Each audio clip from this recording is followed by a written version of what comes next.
साई राम ओम गुरु। अध्याय 2, गुप्त नगर शंभाला। संसार के मानचित्र पर दृष्टि डाली जाए तो ऐसा कोई स्थान न होगा जहां मनुष्य की पहुंच न हो। मनुष्य ने ऐसी ऐसी तकनीकों का आविष्कार कर लिया है कि असंभव शब्द का अस्तित्व मिट सा गया है। किंतु आपको यह जानकर आश्चर्य होगा कि रहस्यमय हिमालय ने अपने विशाल परिसर के भीतर एक ऐसे नगर को छिपा कर रखा है जो न केवल अप्राप्य है वरन गुप्त भी है। वह नगर भी हिमालय के समान ही अनेक रहस्यों को अपने हृदय में छिपाकर गोपनीयता को बनाए हुए है। यहाँ उस दुर्लभ नगर की बात चल रही है जिसका नाम शंभाला है। वह स्थान सामान्य लोगों की पहुंच से बहुत दूर है। उस पुण्य भूमि पर तो कदम रखना ही किसी बड़ी तपस्या के फल के समान है। कुरुक्षेत्र के युद्ध के पश्चात पांडव हस्तिनापुर पर सुखपूर्वक शासन करने लगे। कुछ समय उपरांत कलयुग आरंभ होने वाला था। कलयुग से पूर्व ही पांडव स्वर्ग की ओर प्रस्थान करना चाहते थे, इसलिए उन्होंने भगवान श्री कृष्ण से स्वर्ग जाने का मार्ग पूछा।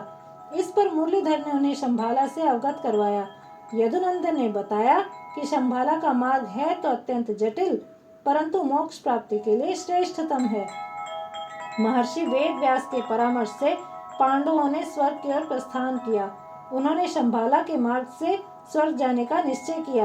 अपने भरसक प्रयास के बाद भी स्वर्ग पहुंचने से पूर्व ही युधिष्ठिर के अलावा द्रौपदी सहित बाकी चारों भाइयों की भौतिक देह का रास्ते में ही अंत हो गया। केवल धर्मराज युधिष्ठिर ही शंभाला के मार्ग से सशरीर स्वर्ग तक पहुंचे। शंभाला की भौगोलिक स्थिति कैलाश पर्वत के समीप मानी जाती है। कुछ जिज्ञासु महानुभाव तो इस स्थान की खोज में अपना पूरा जीवन न्यौछावर करने को तत्पर हैं। चीन, रूस आदि देशों ने भी इसके बारे में जानने का भरपूर प्रयत्न किया है। सन 1930 में विश्व प्रसिद्ध राजनेता तथा तानाशाह हिटलर ने शंभाला के बारे में सुना तो इसके बारे में और भी अधिक जानकारी प्राप्त करने के लिए सेनापति हेनरी हिमलर को सैन्य बल के साथ वहां भेजा।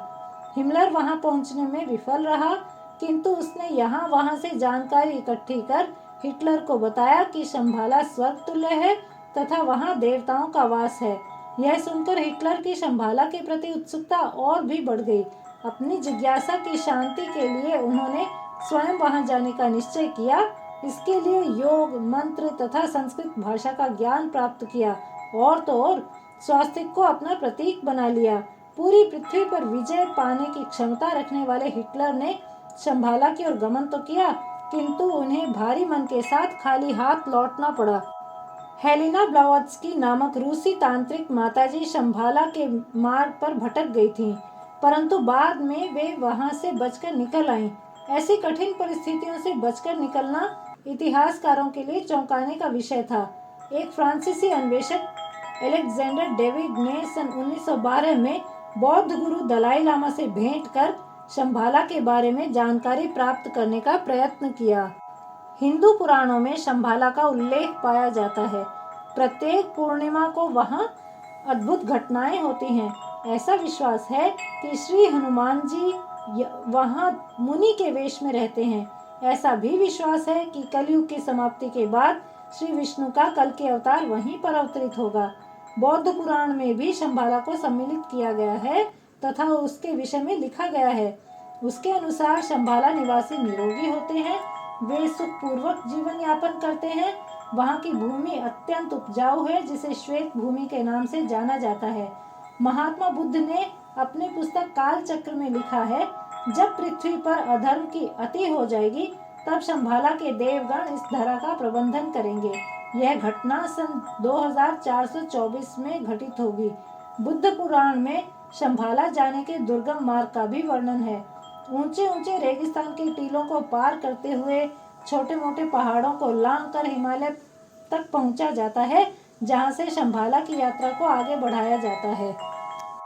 शंभाला नगर की ओर गमन करने वाले मनुष्यों को निश्चय ही दैहिक तथा मानसिक कष्टों का सामना करना पड़ता है। शंभाला 8 पंखुड़ियों वाले कमल के समान अत्यंत सुंदर स्थान है। वहां पर रहने वाले संत महात्मा लगभग 12 फुट लंबे होते हैं। वे टेलीपैथी के द्वारा किसी से भी संपर्क करने में समर्थ होते हैं। न केवल इतना, बल्कि विश्व के किसी भी कोने में होने वाली घटना की जानकारी कुछ ही क्षणों में प्राप्त करने की क्षमता होती है उनमें।